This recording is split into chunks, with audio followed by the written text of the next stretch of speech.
Yahoo అనే company గురించి చాలా తక్కువ మందికి తెలుసు. సో ఎవరికైతే తెలియదో వాళ్ళకి చెప్తున్నాను. యాహూ అనేది కూడా ఒక సర్చ్ ఇంజన్, అంటే గూగుల్ ఎలానో సేమ్ అలానే, కానీ వాళ్ళకు కొంచెం లేదు చాలా బ్యాడ్ లక్ అనేది ఉంది. అందుకని ఎక్కువ పర్సెంటేజ్ ఆఫ్ పీపుల్ యాహూని యూజ్ చేయరు. అసలు ఆ కారణాలు ఏంటో ఇప్పుడు మీకు చెప్తాను. 1997లో గూగుల్ కంపెనీ వాళ్ళు యాహూ దగ్గరికి వెళ్లి $1 మిలియన్ ఇచ్చేస్తే గూగుల్ ఇచ్చేస్తామన్నారు. కానీ దానికి యాహూ ఒప్పుకోలేదు. అందుకనే గూగుల్ అంత సక్సెస్ అయింది. ఎందుకంటే గూగుల్ అంత సక్సెస్ అవుతుందని వాళ్ళు అనుకోలేదు. సో నెక్స్ట్ టైం యాహూ వాళ్ళు తాము చేసిన తప్పు తెలిసి గూగుల్ దగ్గరకు వెళ్లారు. సో వాళ్ళు 2002లో గూగుల్ కి $3 మిలియన్ ఇస్తామన్నారు. కానీ గూగుల్ వాళ్ళు $5 మిలియన్ అడిగారు. కానీ యాహూ దానికి కూడా ఒప్పుకోలేదు. కానీ ఇప్పుడు గూగుల్ నెట్వర్క్ ఎక్కడో ఉంది.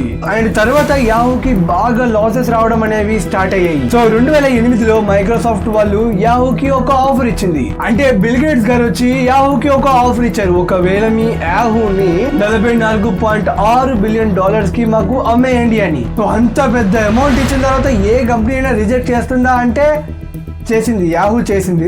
సో యాహూ దీనికి కూడా ఒప్పుకోలేదు. లాస్ట్ కి 2014లో అందరూ గూగుల్ సెర్చ్ ఇంజన్ ని బాగా వాడడం మొదలు పెట్టారు. యాహూని ఎవ్వరు వాడకపోవడంతో యాహూకి బాగా నష్టం వచ్చి కేవలం $4.6 బిలియన్ కే వెరిజాన్ అనే కంపెనీకి అమ్మేసింది. సో అందుకనే గైస్ యాహూ అనేది అంతగా సక్సెస్ అవ్వలేకపోయింది. నేను కూడా చిన్నప్పుడు చూసేవాడిని, గూగుల్ ఉండేది, యాహూ ఉండేది. బట్ గూగుల్ ఇంటర్ఫేస్ అనేది చాలా సింపుల్ గా అండ్ యూనిక్ గా ఉండేది, బాగుండేది. సో ఇలాంటి ఎన్నో ఇంట్రెస్టింగ్ ఫ్యాక్ట్స్ ని నేను మీకు ఈ వీడియోలో చెప్పబోతున్నాను. అందుకోసం వీడియోని పూర్తిగా చూసేయండి. ఇంకా వీడియోని ఏమాత్రం ఆలస్యం చేయకుండా లెట్స్ గెట్ స్టార్టెడ్.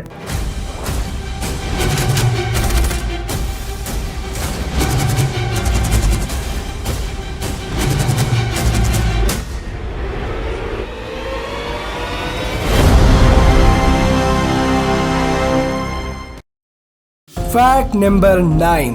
నాసా వాళ్ళు ఒక రీసెర్చ్ చేశారు. అండ్ ఆ రీసెర్చ్ లో వచ్చిన రిజల్ట్ చూసి ఇండియా అండ్ చైనాని 2 కంట్రీస్ ని సర్ప్రైజ్ చేశాయి. అసలు ఆ రీసెర్చ్ ఏమిటంటే 20 ఏళ్ల ముందు మన ఎర్త్ కి ఒక శాటిలైట్ ఇమేజ్ అనేది తీశారు. మళ్ళీ 20 ఏళ్ల తర్వాత ఇంకొక ఇమేజ్ ని కూడా క్లిక్ చేశారు. ఆ 2 ఇమేజెస్ ని కంపేర్ చేస్తే తెలిసింది ఏంటంటే మన ఎర్త్ అనేది 20 ఏళ్ల కన్నా ముందు అంత గ్రీనరీగా లేదు, ఇప్పుడు ఎలా ఉందో. అంటే ఐ మీన్ ఆ ఇమేజెస్ లో చూస్తే 20 ఏళ్ల తర్వాత మన ఎర్త్ మీద ఎక్కువ గ్రీనరీ ఉన్నట్టు కనబడింది. అంటే సింపుల్, 20 ఏళ్ల కన్నా ఇప్పుడు మన ఎర్త్ మీద చాలా ప్లాంట్స్ అనేవి ఉన్నాయి. ఆ న్యూ ప్లాంట్స్ ఎక్కువగా ఇండియా అండ్ చైనాలోవే అంట. మీకు తెలుసా 2017లో మన ఇండియాకి ఒక రికార్డు కూడా వచ్చింది. అదేంటంటే 8 లక్షల ఇండియన్స్ కలిసి 2017లో 50 మిలియన్ల చెట్లని 24 గంటల్లో ప్లాంట్ చేశారు. It's really amazing. ఈ రోజు మన ఇండియా అనేది పక్క దేశాల కంటే ఎక్కువ గ్రీనరీగా ఉంది. కానీ ఇప్పటికి కూడా మనకి చాలా ఎయిర్ పొల్యూషన్ అనేది ఉంది. ఇప్పటికీ కూడా చాలా మంది ఆ ఎయిర్ పొల్యూషన్ వల్ల వచ్చిన లంగ్ ప్రాబ్లమ్స్ తో సఫర్ అవుతున్నారు. సో అర్థం చేసుకోండి గైస్, ఈ ఎయిర్ పొల్యూషన్ ని కంట్రోల్ చేయడానికి ఇంకా ఎన్ని ప్లాన్స్ కావాలో అని.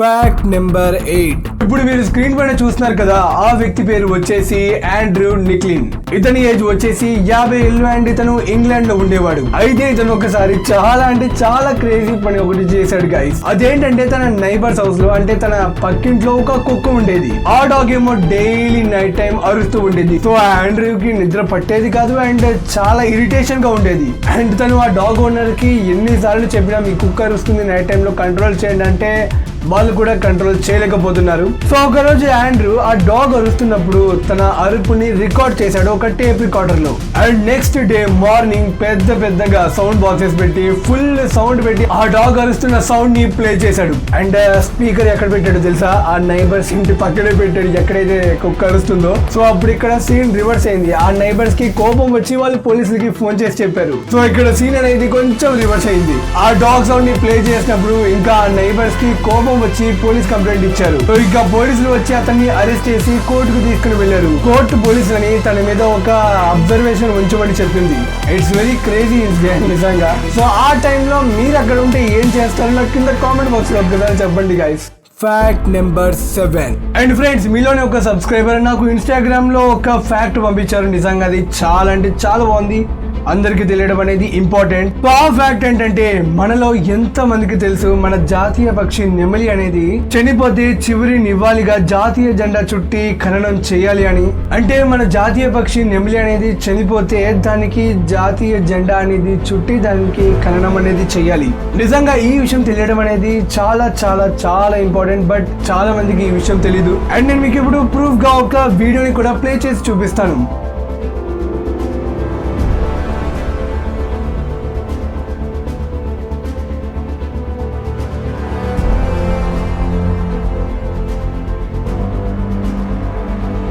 అండ్ ఆల్సో నేను మీకు మన లాస్ట్ ప్రీవియస్ ఎపిసోడ్స్ లో మన జాతీయ జంతువు టైగర్ ని ఎలా ఖననం చేస్తారో కూడా చూపించాను. అందుకని మీరు నా ప్రీవియస్ ఎపిసోడ్స్ కూడా తప్పకుండా చూడండి. దాంతో మీకు ఇంకా యూనిక్ నాలెడ్జ్ అనేది తెలుస్తుంది.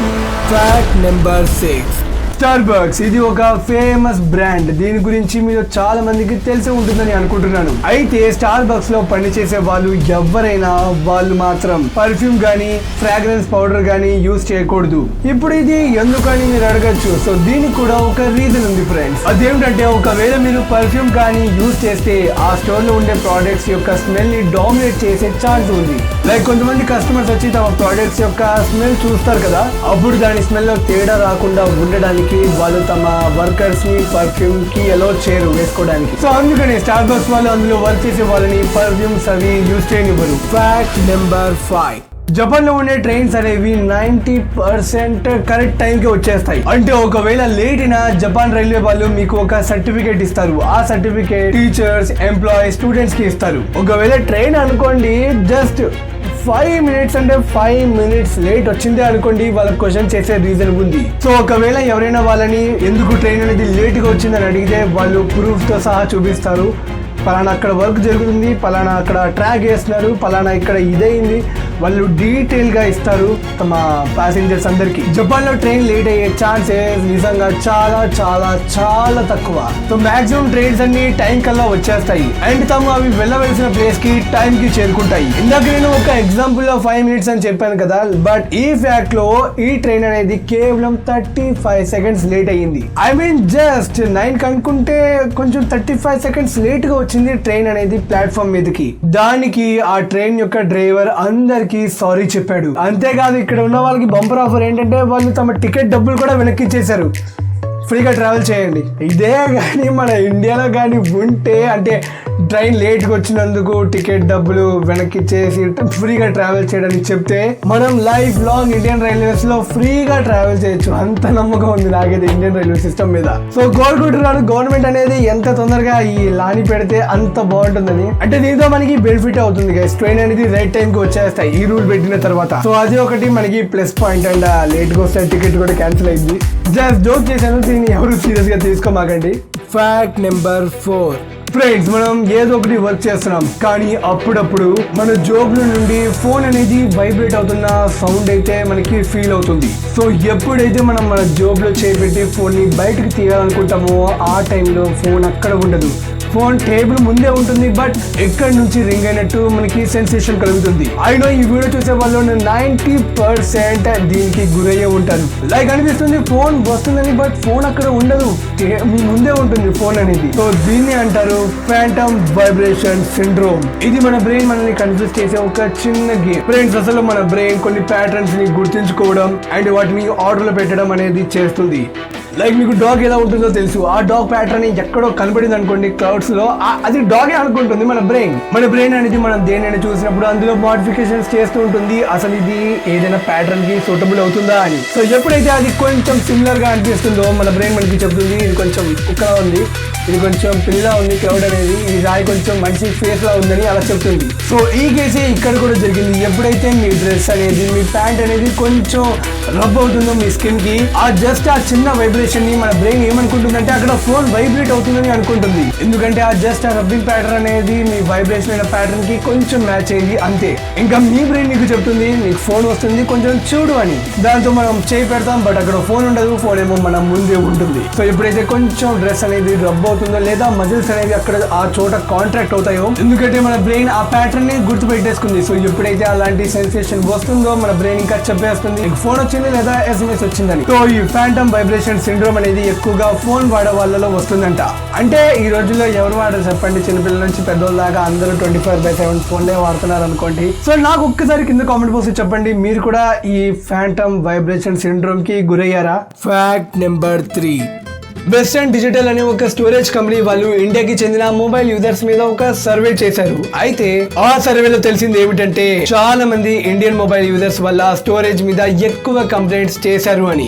అంటే చాలా మంది తమ ఫోన్ స్టోరేజ్ అనేది చాలా స్పీడ్ గా కంప్లీట్ అయిపోతుందని కంప్లైంట్ ఇచ్చారు. సో ఈ కంపెనీ వాళ్ళు ఆలోచించారు, దేవుడా మనం ఇన్ని కంట్రీస్ కి స్టోరేజ్ ని సప్లై చేస్తున్నాం, ఎవరు ఇప్పటిదాకా ఇంత కంప్లీట్ చేయలేదు ఇండియా వాళ్ళు చేసినట్టు. సో అసలు వాళ్ళ స్టోరేజ్ అనేది తొందరగా ఎలా ఫిల్ అవుతుందో కూడా ఒక సర్వే పెడదామని ఒక సర్వే పెట్టారు. ఆ సర్వేలో తెలిసింది ఏమిటంటే డైలీ మార్నింగ్ లేవగానే వాట్సాప్ గ్రూపుల్లో గుడ్ మార్నింగ్ అని, నైట్ పడుకునేటప్పుడు గుడ్ నైట్ అని ఒక ఫోటో పెట్టి గ్రూప్ లో షేర్ చేస్తారు. సో దీని వల్ల మాక్సిమం ఇండియాలో ఉన్న అందరి ఫోన్ స్టోరేజెస్ అనేవి ఫుల్ అవ్వాల్సిన టైం కంటే చాలా తొందరగా అయిపోతున్నాయి. సో ఒకటే విజ్ఞప్తి చేసుకుంటున్నాను WhatsApp heroes and WhatsApp heroines కి, మీరు నార్మల్ మెసేజ్ చేయండి కానీ ఇలాంటి గుడ్ మార్నింగ్ గుడ్ నైట్ లో ఫోటో పెట్టి మా ఫోన్ లో ఉన్న స్టోరేజ్ మాత్రం నింపకండి ప్లీజ్.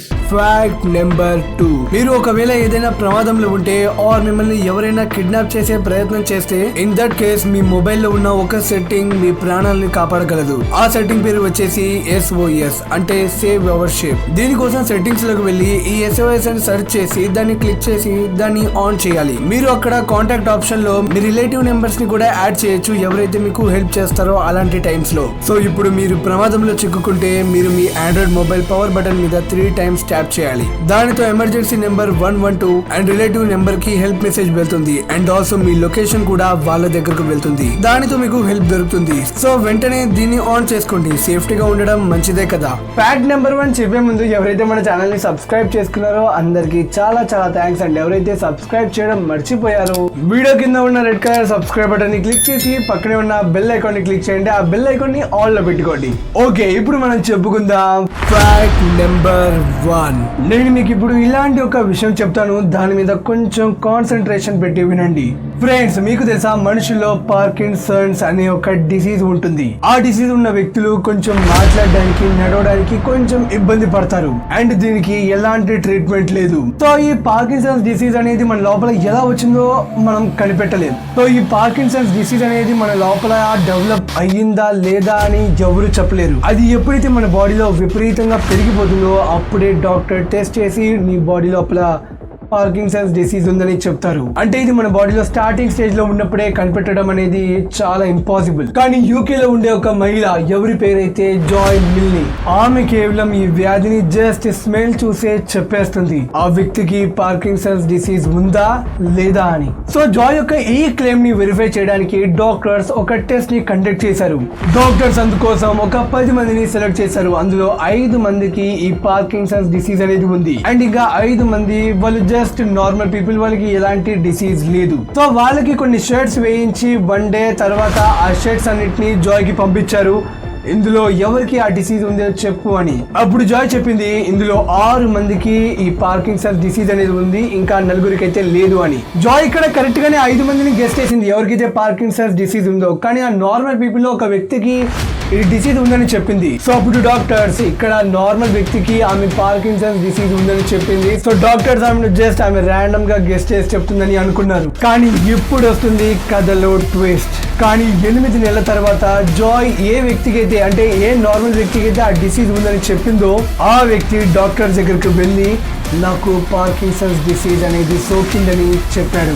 ఇది విని డాక్టర్స్ నిజంగా లిటరల్లీ షాక్ అయిపోయారు గైస్. అంటే ఆమె ఆ పార్కిన్సన్స్ డిసీజ్ ని స్టార్టింగ్ స్టేజ్ లోనే ఉన్నప్పుడే కనిపెట్టేసింది. అంటే జాయ్ ఆ డాక్టర్స్ పెట్టిన టెస్ట్ లో ఆ వ్యక్తుల్ని కరెక్ట్ గా గుర్తించింది గైస్. డాక్టర్స్ ఇక్కడ ఫెయిల్ అయిపోయారు. సో ఆమెకు ఈ డిసీజ్ డిటెక్టింగ్ పవర్ అనేది ఎలా వచ్చిందో ఆమెకే తెలియాలి.